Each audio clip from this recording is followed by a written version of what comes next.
geldin koçoğul yaltı cahana, mehrin bilen bizep güzel zemini, söy bilen karşılasın yürekler. Asman deyin pek kırpıca eminim. Hoş geldin yaltı cahana, bize şatlık suyu verdin.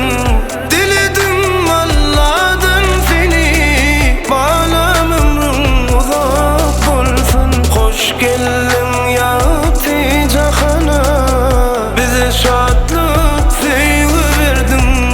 Diledim Allah'tan seni, bağlam ömrüm uzak olsun.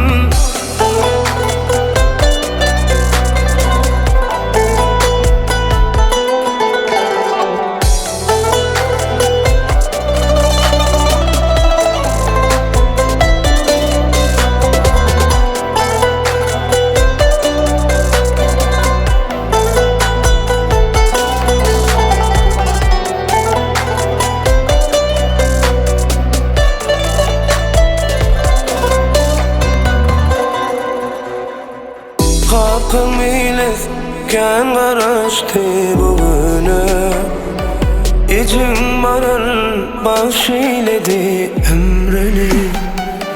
İnatan sevmece sevgisi, elmadan şad edip dursun ömrünü.